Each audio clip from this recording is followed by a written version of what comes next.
अस्सलाम वालेकुम, आप देख रहे हैं सिटी 11 न्यूज़। आपको लिए चलते हैं बहावल नगर, जहां पर हमारे नुमाइंदे जमील जैदी लाइन पर मौजूद हैं। जी जमील जैदी। जी बिल्कुल, मैं इस वक्त मौजूद हूँ महाजर कॉलोनी में, एक स्ट्रीट लाइट के पास, जहाँ पर मच्छर ही मच्छर हैं। आज से कुछ अर्सा पहले अगर देखा जाए तो बल्दिया वाले आते थे और गलियों में वो स्प्रे करते थे, जिससे ये मच्छर जो हैं वो खत्म हो जाते थे। लेकिन कुछ अरसा दराज से बल्दिया वाले ये स्प्रे नहीं कर रहे। मेरे साथ यहाँ पर शहरी मौजूद हैं, बाकी तफसीलात से वो हमें आगाह करेंगे।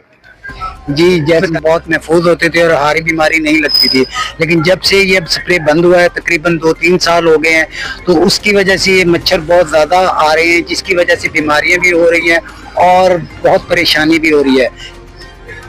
अच्छा, जो घरों के बाहर लाइटें जल रही हैं या जो हैं लाइटें, उन पे ही आ रहे हैं कि स्ट्रीट लाइट पे भी आ रहे हैं? जी जी, जैसा ये स्ट्रीट लाइट पे है, ऐसे ही घरों के अंदर भी बहुत ज्यादा मच्छर है और खासकर जो शीरख्वार बच्चे हैं वो बीमारी में मुब्तला हो रहे हैं। तो हमारी अहले मोहल्ला की अपील है डिप्टी कमिश्नर साहब से कि वो जैसे पहले स्प्रे होता था, इसी तरीके से बल्दिया को ऑर्डर जारी करें ताकि बल्दिया हमारे यहाँ स्प्रे वगैरह करे।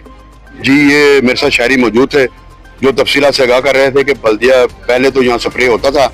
अब इनकी अपील है डिप्टी कमिश्नर बहावल नगर से कि वो चीफ ऑफिसर बल्दिया को कहें कि यहाँ पर गलियों में दोबारा स्प्रे किया जाए, ताकि इन मच्छरों को से हमें छुटकारा मिल सके और बीमारियों से बचा जा सके।